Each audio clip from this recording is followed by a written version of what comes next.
have noted that the Cardinals were focusing on getting more velocity, more strikeout punch by selecting pitchers who could provide that. Which doesn't mean they're going to make it to the major leagues and all be good, but at least they're trying to increase their supply. And the more of those guys you draft, the higher percentage of a chance you have that some will really pan out. Yeah, it's so hopefully that does happen. And, my feeling on the draft, and again, not a draft expert here, it's a very specific thing in baseball and a specific skill. You've got to be very, very good at identifying talent at the collegiate or high school level that is in a few years going to contribute at the major league level. It's one of the toughest things to do because you just don't know. You don't know how to project what a player will be. Every now and then a guy comes along and you go, okay, that's a dude and he's going to be a dude and you know it. But it's not that often. We were just, I don't know if it was you, Bernie, or if I'd seen it pointed out somewhere that Tariq Skubal got like no attention whatsoever from scouts when he was in high school. And look at the guy. He's arguably the best pitcher in the game at the moment. So you never really know how that's going to work. And I'm really looking forward to seeing how this new philosophy, how this focus on drafting and developing a thing the Cardinals used to be really, really good at, and people around the league would praise them for how good they were at building a strong foundation. I'm really curious to see how this plays out in 3 to 4 years. I think there's a legitimate reason to be optimistic. And by the way, I'm with you, to use the cliche, the proof is in the pudding. But in terms of like the Cardinals let their player development system slide and basically crumble, and that included uh, technology advancement. It's such a huge part of the game to use to evaluate hitters and pitchers and try to get them to be at their best by using what works best. And also just the facilities in general. And I mean, there wasn't a lot of good stuff going on, especially on the pitching front. And they, because of Heim Bloom hiring, Rob Serfolio and Rob Serfolio hiring Larry Day, who's their new farm system director, um, they are in much better shape to have a more exciting, more fulfilling, deeper, stronger farm system, player development system. And if you do that, that's how you come up with guys the way Cardinals teams of the past came up with guys. Like I'll just give you one quick example. If you look at the 2013 team that won the pennant, was a heck of a team, got all the way to 6 games of the World Series and Boston won. Virtually that whole bullpen consisted of young relievers, or the most important pieces of that bullpen consisted of younger relievers who were drafted by the Cardinals, and some of whom were not drafted in any kind of round that anybody paid attention to. But the Cardinals saw something. They Trevor Rosenthal is a great example, and had all of these guys blossom. And so they gave the Cardinals, young guys drafted and developed by that organization, gave the Cardinals a bullpen that was formidable enough to be a major part of getting that team to the World Series. Yeah, and a bullpen, that's one of those areas, Bernie, as you know, that you just kind of, when it comes to minor league talent, you don't ever really know who's going to turn into a good reliever. It's just such a volatile unit. And relievers can be up and down year to year. We've seen it time and time again. It happens all the time. So you could end up putting together a really strong bullpen, but you got to do it. You could do that with the minor leagues.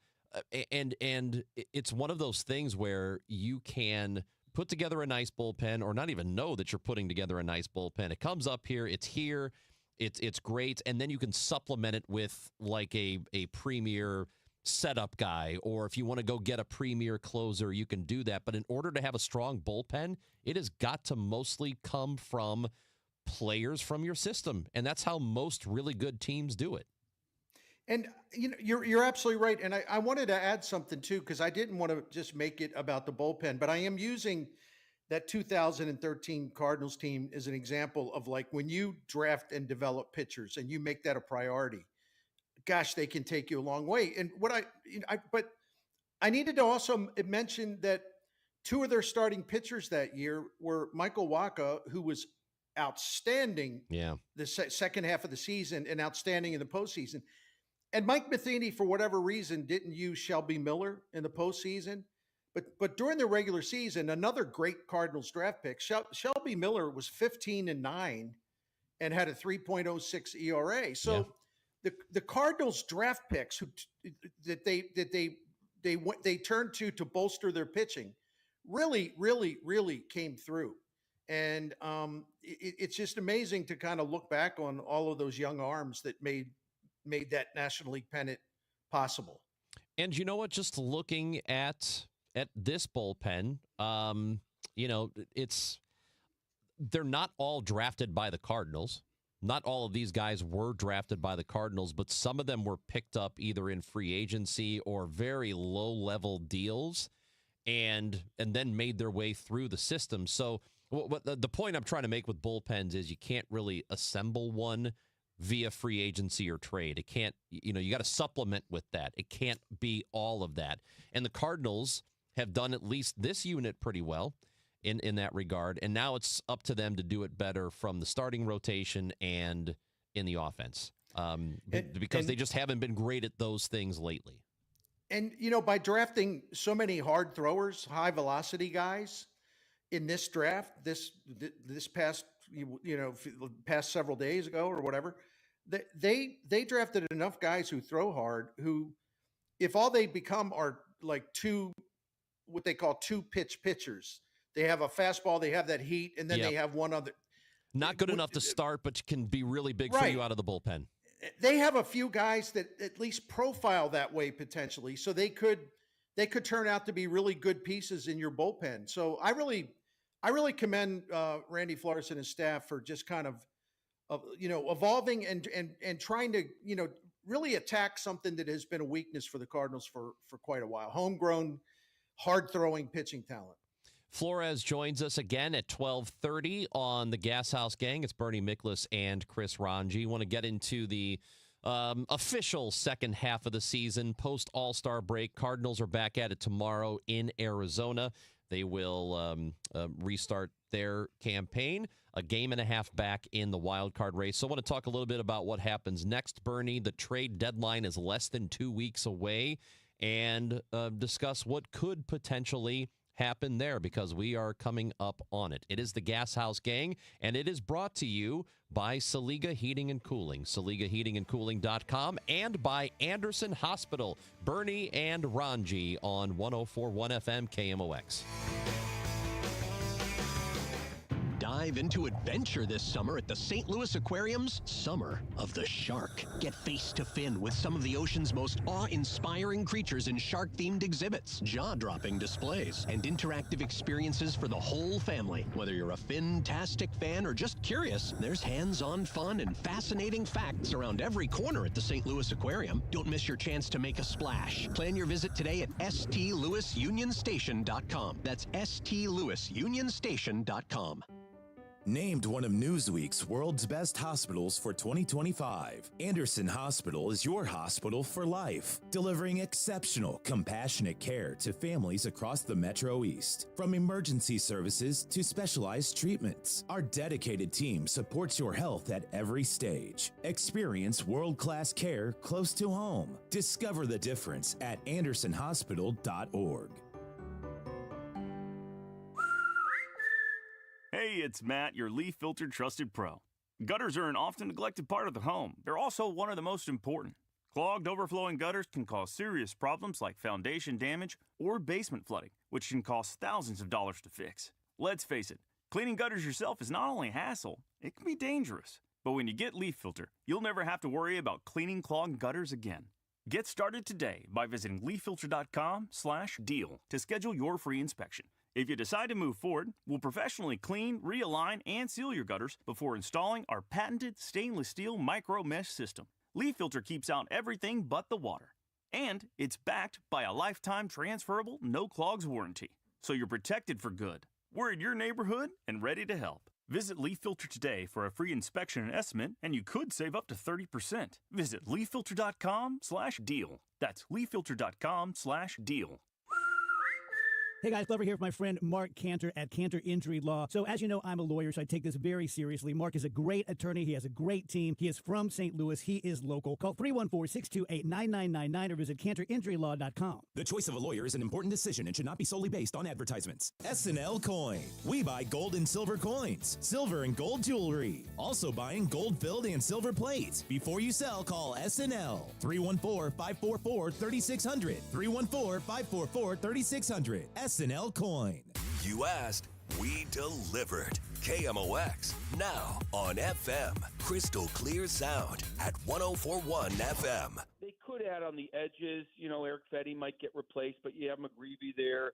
Maybe you add a little bit more depth because you can't make changes in August and September. So, look, you're in the hunt. You can't do zero. But I agree with you in terms of the big moves. I don't think the Cardinals are in that space right now.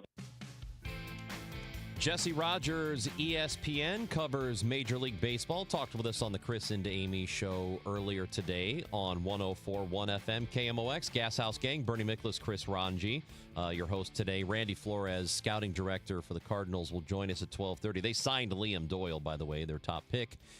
Great. He made his visit to Busch Stadium, so he is signed. He's in.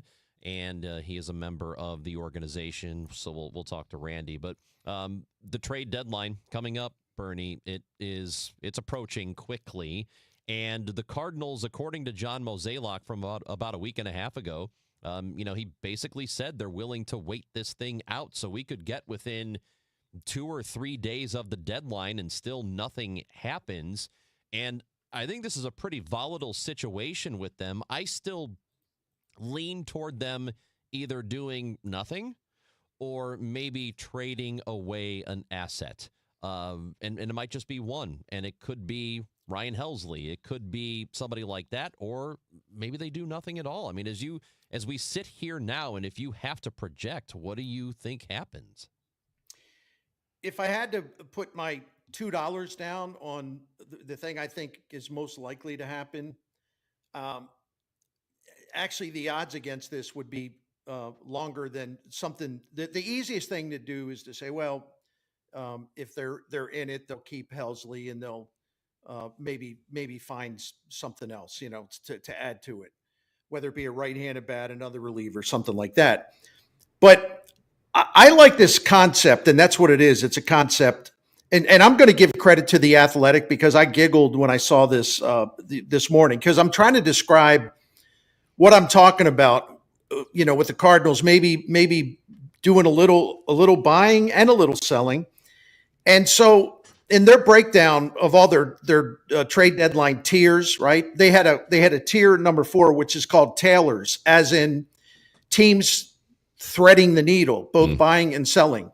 And they have the Cardinals on that group. And, they basically said, and if you don't mind me reading from it, because I just like the perspective. And so rather than me stumbling around, I'd rather just read this.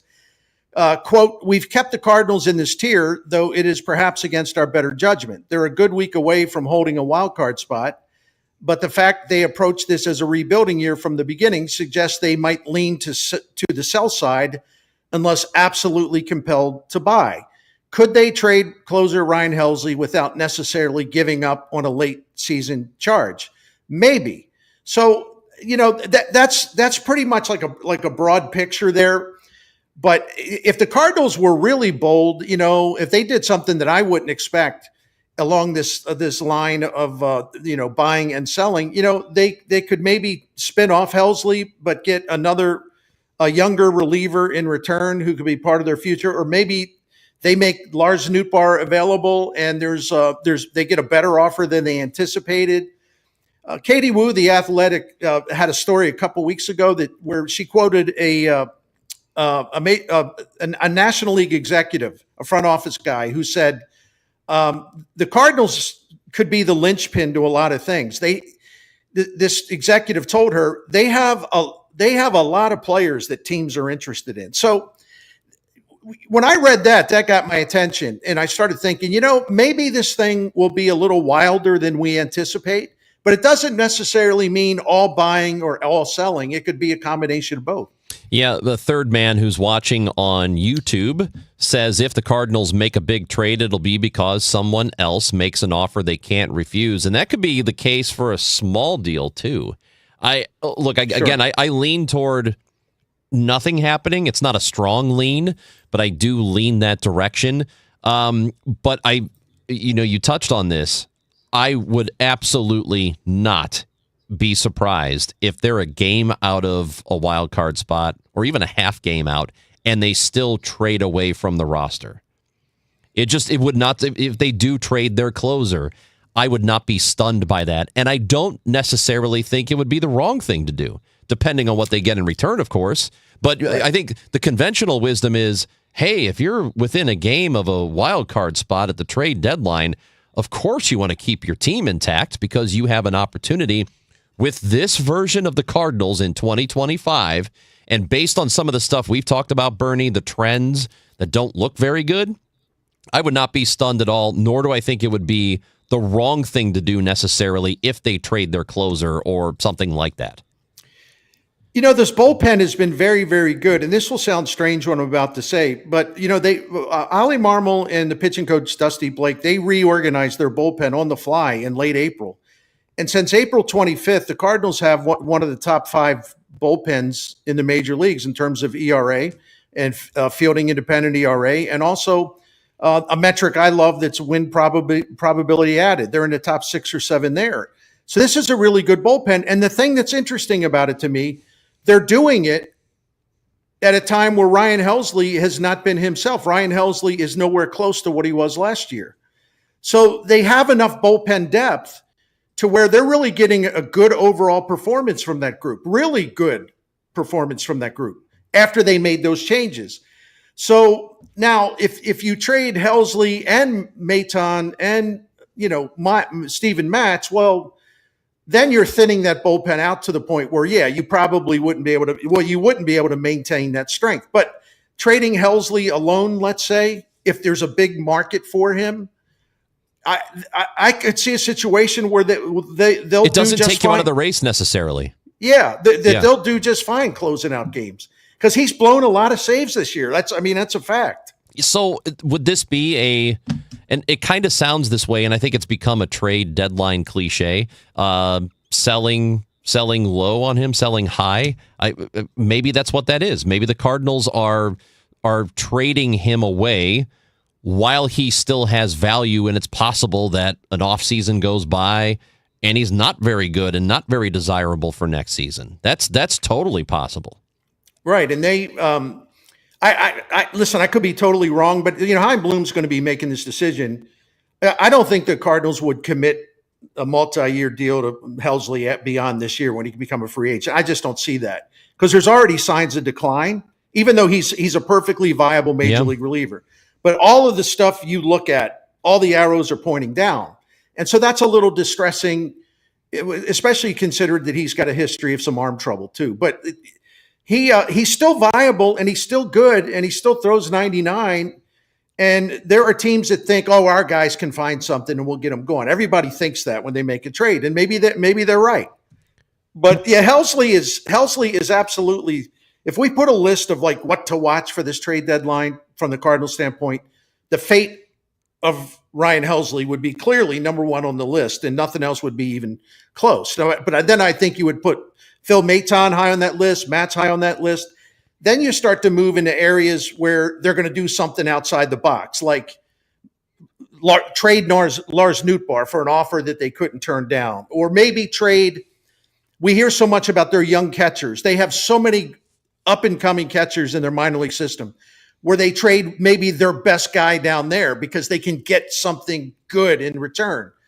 So I think the first 3 trade options are relievers, but after that, then it's kind of like if something big's going to happen, it's going to be coming out of a like anything goes type mentality. if we get the right offer. This seems to be a sentiment that is more recent Cardinals fan base than anything else. And Aaron, who is watching on YouTube, says that basically he thinks the Cardinals, no matter what, will mess up this trade deadline, that they will not get it right.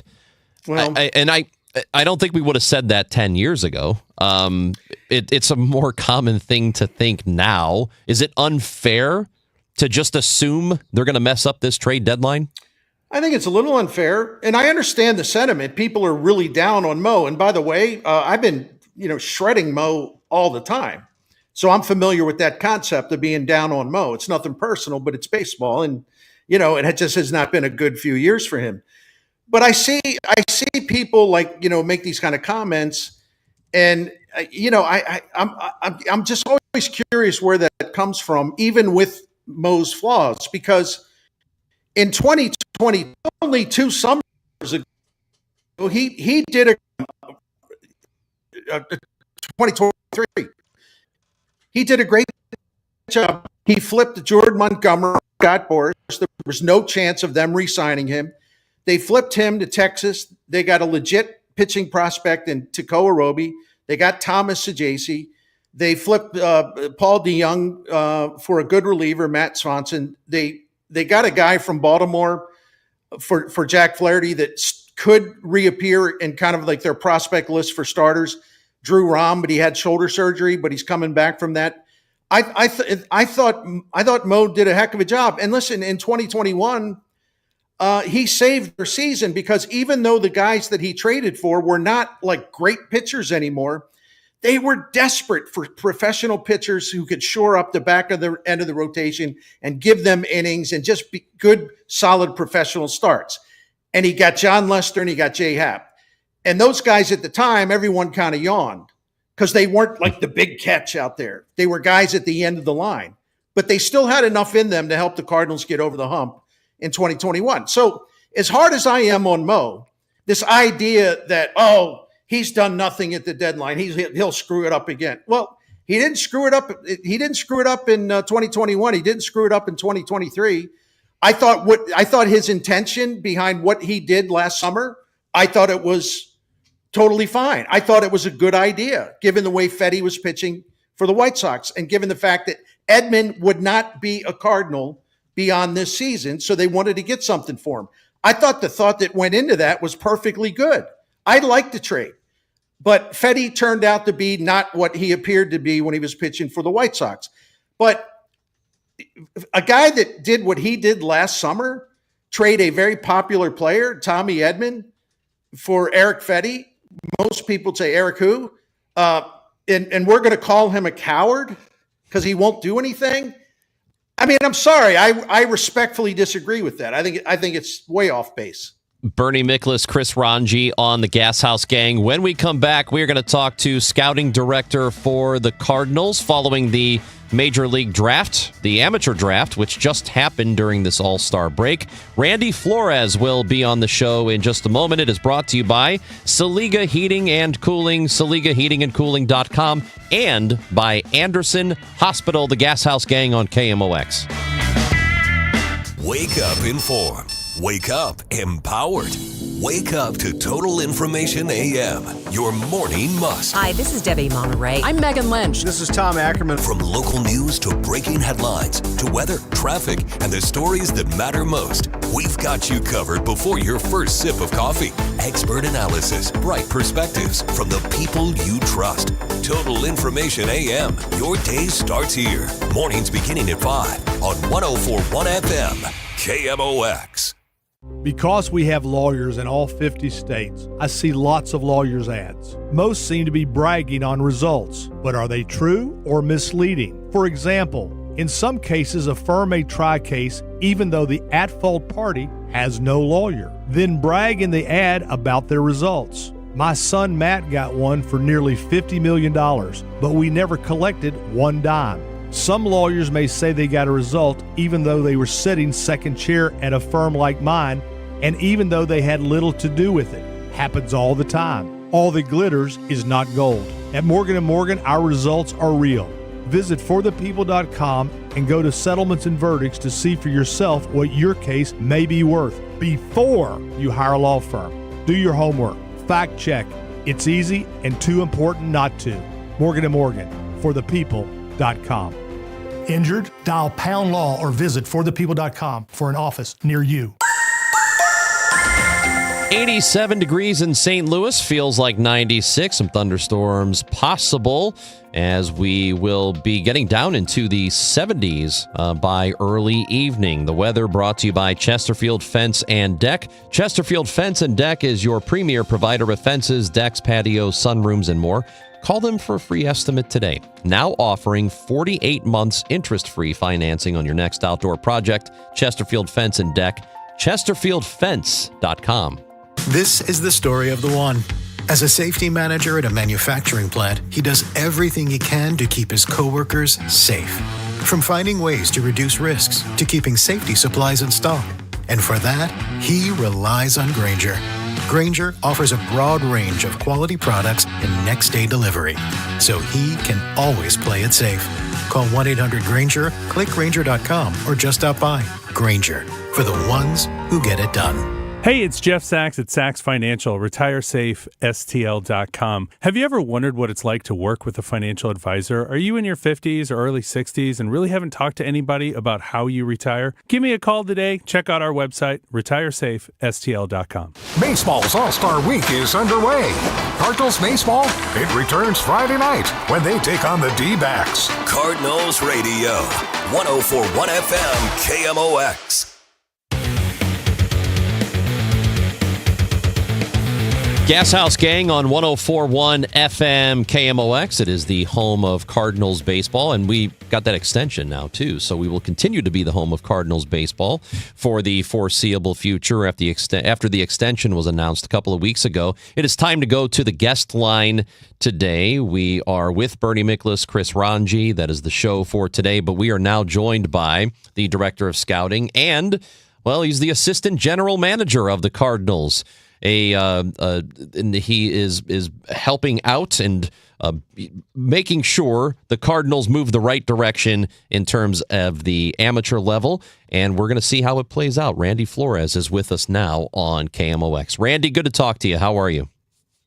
Good. Thanks for having me on. So we know that the top pick, Liam Doyle, just here at Busch Stadium. So he has signed his contract. He is officially in the organization. Must feel good to get that done quickly.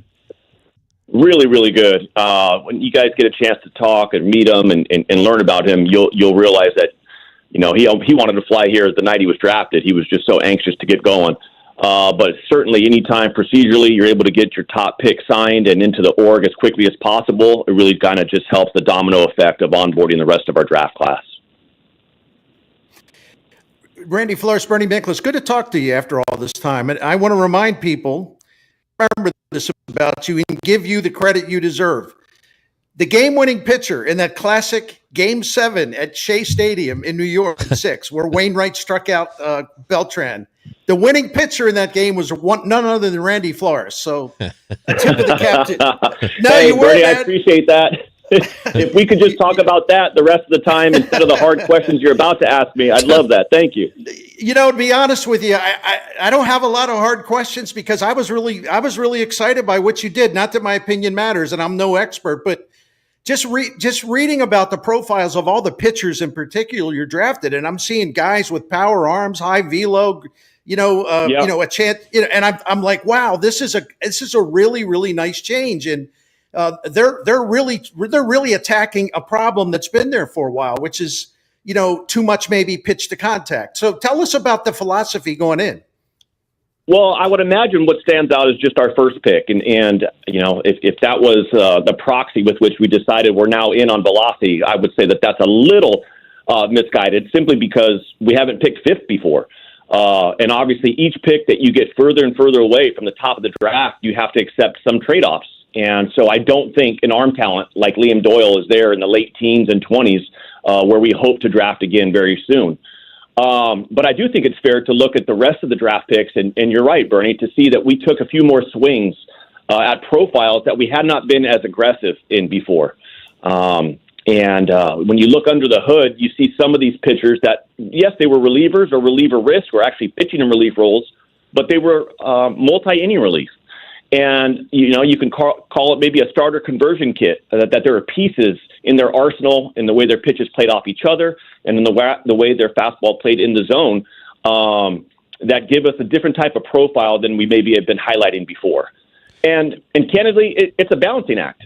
What we want to do is stay true to our process and our system and reward those who can pitch. Because if you go away from that, then you never have a chance to draft a guy like Zach Gallen, who turned himself into an ace, without a premium stuff in the third round. Or you lose the chance to have the, Baseball America Pitcher of the Year, Quinn Matthews, in the fourth round, who was not a high-velocity guy but became that. Or Gordon Graceffo even in the fifth round, who had a velocity jump. And so, we always want to balance that and not be exclusive one way or the other. And I think this year, a lot of our tiebreakers just accepted more risk on the command side in search for stuff and swing and miss.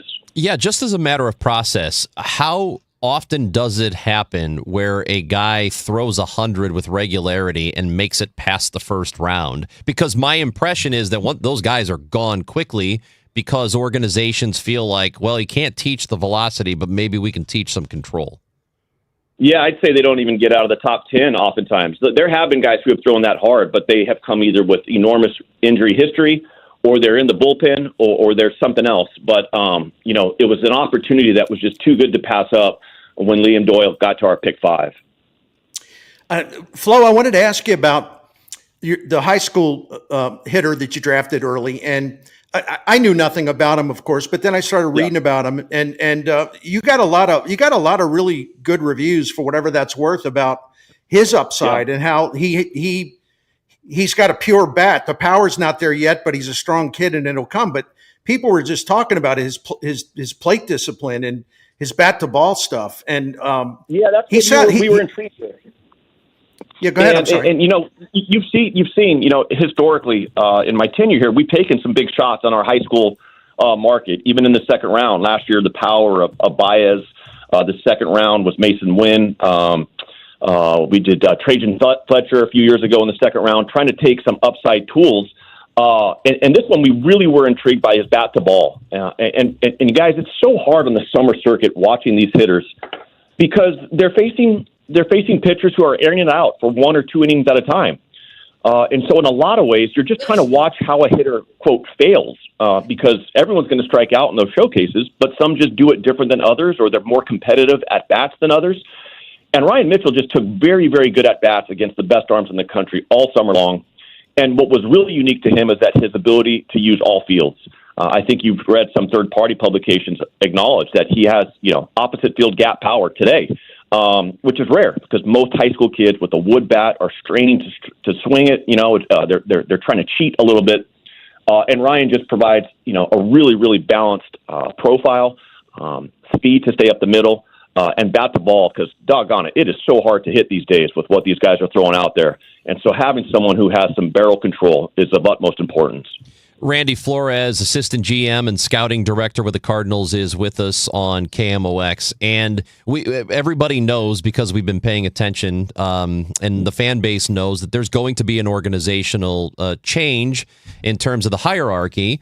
And that's not going to happen until next year. But what I'm wondering is, when you go through an amateur draft, when that change is sort of in the process of happening now, there's going to be a new phase of Cardinals baseball, at least at the organizational level. So what happens differently at the draft in that regard? How are things decision-making? How does that change, if at all, knowing that there's going to be a new president of baseball operations by next year? Well, I think if you poke around, you're hearing that it's been very seamless. And so I would say it was seamless in the draft room as well. What was really, really fun was continuing to grow in our collaboration and our discussions with our domain experts in both hitting and pitching and now performance. And, 2 of those 3 were new in Matt Pierpont and Carl Koshin, along with Russ Einhorn. And so evolving our process to continue to bring them into our player pool, to have them weigh in within player groups, to weigh in on their opinion of pitch types if there's a bunch of players that are close in evaluations. And I think it was just a great experience. Our scouts came away very impressed with the collaboration and the spirit with which opinions and guidance was given. And I think that our group, I think we'll look back at this as a needed step of evolution that we look forward to improving more and more. That's really good to hear. Seriously, I mean that sincerely. Hey, Flo, if you don't mind, I actually wanted to go back, and I know you won't mind talking about a past year draft pick or whatever. People that listen to me on KMOX, they're probably tired of me talking about Nathan Church, but I'm just excited by what he's been doing in the minor leagues. And to your point about you look for a quality and you'll take a guy late because you think he's got upside. And Nathan Church was an 11th round pick, number 337 overall. And if you look at his ascension through the minors, and the first tip-off came when he was put in the Arizona Fall League last year. I mean, this guy is just shredding it, and he's got about everything you want. So tell us about him. I mean, what compelled you to take him, and is he what you had hoped he would be, like maximum upside to this point? So Nathan Church was a product of UC Irvine. UC Irvine's head coach, Ben Orloff, and I are close. Going back to years when I was an assistant coach at USC, and as we were going down our draft list, and I mentioned Nathan Church, I was a little bit more kind of like everyone else. What would stand out? Well, it's the 11th round, right? And so it's not someplace where you're not looking at a second or third round at the time type talent. But what he was able to inform me was that Nathan Church had a wrist injury, and he was not able to lift and not able to swing all fall, and not able to swing or lift all winter break, and basically was cleared by the doctor a week before his season started. And so didn't take any rehab. There's no minor league rehab assignments, right? And so you have a kid who's missed, maybe 9 months of training and still was able to put near 1-to-1 strikeout to walk ratio. He had plus speed. He was a plus defender in the outfield. And then you have this little hope that with health, with healing, with strength conditioning, you add that to a good control of the zone and actual tools behind it, plus defender and plus run. And then Nathan has just really taken to the curriculum here in the hitting program. The performance department has been very serious about adding muscle mass and strength, and thrilled for his progress. Randy, maybe you weren't surprised by anybody who was available to you, but was there a player or more that you were, as an organization, you thought they might be gone, but then your pick comes up and there they are, and you were excited about that? Yeah. I would say Liam Doyle. Okay. I mean, I know that sounds like an easy one, but the fact that he got there at 5 when several publications had him 1 on their board or the first pitcher on their board, you don't know how it's going to shake out. So that was a big one that, you find out you have a chance for him to get there. And then when the Rockies took Holiday, we were able to make that pick. I was thinking of something and this was even before I knew that Doyle was from New Hampshire. ESPN, they were all running these, like basically these TikTok videos about Doyle barking at players, Doyle just showing his emotions, and, he's throwing around some words. And I'm like, I kind of like them bringing in a guy that's got some of those Chris Carpenter personality traits.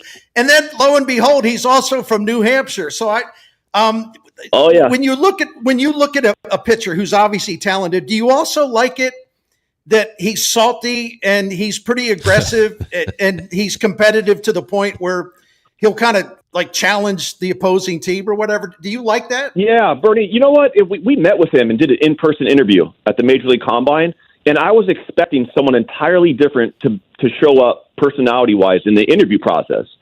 In the interview process, he was as calm and collected and composed and attentive and present. I was picturing someone, with eyes bulging, just, looking to make his presence felt. But what rings true, Bernie, on him is he's authentic. On the mound, he puts a new persona on. He takes it to another level. But off the mound, he's diligent. He's disciplined. He's transformed his body. He's transformed his diet. He's transformed his stamina. And that doesn't come if you're just, I don't know, if you burn too hot only on the mound while you're pitching and not take that diligence and that discipline to your off-field habits, then it would be an act. But it's not an act for him. His teammates who we interviewed say that he is the most competitive person on that team. And I think you'll be thrilled to meet him and learn more about him. Just as a matter of character, teams all the time talk about, we want a guy with good character, a guy who gets it. But how often do you weigh that versus talent? I mean, maybe you've heard a thing about a guy that's a little concerning, but man, his arm is so good or his bat is incredible. We can't really pass on that. I mean, how often does that happen? What's your general philosophy on it? I don't know if I have a general philosophy, but I do say this. It is very, very hard to be a Major League Baseball player, very hard to last as a Major League Baseball player. And there are a lot of good people out there. I think that there are more good people than there are good baseball players, if you get what I mean. And so I think after living in locker rooms and being in the minor leagues and having a wide range of personality types on teammates, you have to have the talent to play there. Now, if there's equally talented people, of course you're looking for that makeup difference. You're looking at as the difference maker, especially in your later draft picks, because, those later draft picks, they don't necessarily at present have the tools that go in the top 100 picks. And so you're looking for the character of someone like Brendan Donovan, who's going to go from a lower round draft pick, certainly in the top 10, but lower than first rounds 1 or 2, to propel himself to major league contention. Lars Nootbaar, personality, athleticism, as a separator. Previously Tommy Edman, in the 6th, 7th round as a separator of character. And so I'm probably not giving you the answer you're looking for, but I say they both matter. You have to have talent, and you're hoping you nail it with talent and character. I'm assuming the correct answer is it's depends on the case. It's a case-by-case basis, right? I mean, that's what you should say. Yeah. Thank you very much, Randy Flores. Congratulations on the draft. Congratulations on getting that first pick that you're excited about, and the rest of them. And we are looking forward to seeing them here in the big leagues. We appreciate it. Thank you. Awesome. All right. Be well, boys. Thanks. Assistant General Manager and Director of Scouting for your St. Louis Cardinals, Randy Flores. I got Bernie Miklas with me. I'm Chris Ranji. And Bernie, as we hit the break, why don't you tell everybody about our friends at Saliga? Thank you for the opportunity. The Saliga Heating and Cooling has been taking care of the Miklas family for 16, 17 years. And it's amazing how much they've done for us through those years. And the Miklas family has come to appreciate what Saliga Heating and Cooling, this Daikin comfort dealer, has been doing for St. Louis families all the way back to 1927. Dan Saliga is the fourth owner operator of this great family business. He's maintained the very high standards. They want your business, and they believe that they have to earn it. They have to give you a reason to call them time and time again and to trust them. And that's been our experience. We have found them to set the highest standard for honesty and their knowledge, their professionalism, their prompt service. They have looked to save us money just about every time, and they have saved us money through the Saliga's Priority Club, which is a maintenance program, a plan that will save you money by extending the life of your current equipment. Basically, they come out and check all of your equipment, a couple times a year. And if they sometimes catch a real little small problem before it becomes a big and expensive problem, and they'll never upsell you or try to talk you into something. They're as honest as could be. It's because they want you to be part of their family too. This family of St. Louisans that have called Saliga since 1927. So to find out more about them and the Priority Club, go to SaligaHeatingandCooling.com. That's SaligaHeatingandCooling.com. Chris Ranji for Siteman Cancer Center, and you have to know that you are somebody's favorite person, and your health matters not just to you, but it matters to people who care about you. Getting screened early for any cancer, whether it's colon or breast cancer, prostate cancer, or lung cancer, it is important to do that. Siteman has set up a website called GetScreenedNow.com, and when you go to it, it's going to help you find a location nearer you. If you live a little farther out from St. Louis and don't want to make the trip into the city, you can get screened closer to home. GetScreenedNow.com, because for me, I'm over 45. It's time for that colonoscopy. Third leading cause of cancer-related deaths in both men and women. And GetScreenedNow.com will help you find a location that is good for you. Doing it early, really, really important. GetScreenedNow.com. It doesn't take a lot to make a big difference. That's why we've teamed up with Jerry Kelly Heating and Cooling to bring you 100 acts of kindness. For the next 6 months, the Chris and Amy Show is challenging you to spread kindness in simple, meaningful ways. No big budget needed. Write a thank you note, help a neighbor, surprise someone with a smile. It all counts. Let's prove that kindness is contagious. Share your acts with us by using hashtag 100KindActs. Because a little kindness goes a long way. If you owe the IRS, you have a legal issue, and you need the Lance Drury Law Firm. We'll protect your rights. Log on at lancedrurylaw.com. Paul's new drone startup just lost its most genius computer scientist. We just lost our best genius to some new genius who's got a genius new idea. I'm going to have to find a new genius, or two half geniuses, and fast. He needs a computer scientist that can keep his startup from falling down. I need Indeed. Indeed you do. When you sponsor a job on Indeed, it's easier for talented candidates to find it, which makes it easier for you to hire them. Visit Indeed.com/credit and get $75 towards your first sponsored job. Terms and conditions apply. Did you know you can get your prescriptions for less at your local pharmacy? You can with GoodRx. It's the free app that can save you money on your medications. Just search for your prescription, choose the pharmacy and the price that works best for you, and then show your GoodRx coupon to your pharmacist at the drop-off counter. GoodRx works at over 70,000 pharmacies, including Walmart, Rite Aid, and Walgreens, and it works whether you have insurance or not. It's easy to save. Next time you drop off your prescription, check GoodRx. To start saving today, go to GoodRx.com. GoodRx is not insurance. Just hearing the word IRS can make people break out in a cold sweat. No one wants to deal with the IRS, and now you don't have to. The good news is Legal Tax Defense has been successfully negotiating with the IRS for more than 15 years. It doesn't matter how much you owe, whether it's $5,000 or $5 million. You deserve the best in the business on your side, and that is Legal Tax Defense. Even if you're working with someone else and just want a second opinion, there is no cost or obligation to call. They can prevent levies, liens, wage garnishments, even file back tax returns. And the best news about Legal Tax Defense is they won't take your case unless they know they will reduce or eliminate your tax debt. Call Legal Tax Defense right now for a free no-risk consultation. 800-979-3168. 800-979-3168. You have nothing to lose but everything to gain. 800-979-3168. Now back to the Gashouse Gang, sponsored by Saliga Heating and Cooling and by Anderson Hospital on 104.1 FM KMOX. 7:45 pregame show tomorrow. The Cardinals will be in Arizona to face the Diamondbacks. They'll get back at it, and they start things off with a deficit of a game and a half in the wild card race. So the big series happening in Arizona with the trade deadline coming up here quickly on the 31st. Bernie Miklasz, Chris Ranji. So, again, Cardinals baseball gets started tomorrow. We got another Gashouse Gang tomorrow at 12. However, Bernie, we know that a lot of teams are, and we only have a couple of minutes here, but a lot of teams are concerned about looking ahead to what they're going to do next offseason because there's that threat of a work stoppage. And we talked to Jesse Rogers earlier on the previous show, and he said that at this point it seems all but certain there is going to be a work stoppage next year when the CBA expires in December of 2026.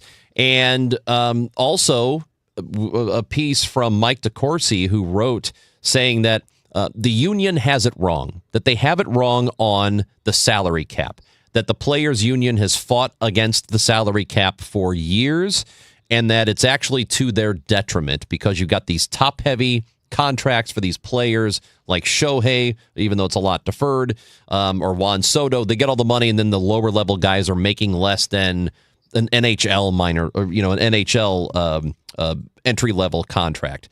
So should baseball go to one? Should they go to a salary cap? Would it actually be better? I some of my friends in the business who I have great respect for have pitched the other side of it, where they think you don't need a salary cap. And I don't want to really get into that because that would be a longer segment. But they have their reasons and they're passionate about it. But I actually agree with the sentiments expressed by Mike DeCourcy. And it isn't that I want to see anybody clamp down on players. I think players ought to get paid whatever the market dictates, based on market price, based on standards and everything else. I mean, I think players should have the freedom to clean up financially. I never resent players for signing these monster contracts. Never. But you hit it when you were talking about this. I've also seen the so-called middle class, it's all relative to baseball's economy, the so-called middle class get squeezed. I've seen guys that are decent or good major league players have to sit around all spring and hope that someone will give them like a low contract just so they can keep their career going. Because the people that have signed all these monster deals, even other teams have limits, but everyone now, like the top class of players in the financial realm are getting so much of the revenue that, these teams, it sort of drives up the price of signing some other players too. And I'm not doing a good job of articulating it. I'm just saying I should have just said it and left it at this. I think Mike DeCourcy raises some really good points. I do.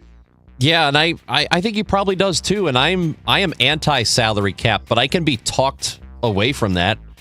I can listen, and maybe it's possible. I have this feeling, and I've had it for a long time, that owners get away with so much, and there's a reason they want the cap. And I don't think it's to protect the teams with less money. I think it's that they just would love to not be able to have to pay as much for salaries. But yeah, and it goes without saying, even before I would say yeah to a salary cap, there's got to be a salary floor. Has to be. You can't let these people in Pittsburgh and all these other places basically scoop up revenue sharing money and they don't even try to win. Oakland. You got to make them spend money, right? Used to be Oakland. Yeah, I completely agree with you. Bernie Miklasz will do it again Tuesday when Ollie Marmol rejoins the show. So good to talk to you, my friend. Absolutely. Love it. Thank you. Bernie Miklasz, Chris Ranji on the Gashouse Gang. If you missed it, it is on the Odyssey app or wherever you get your podcast. Just search Gashouse Gang, or you can find us on YouTube, Facebook, or Twitter at KMOX Sports. Have a great rest of your day. We'll talk to you tomorrow at 12 o'clock on the Gashouse Gang on 104.1 FM KMOX.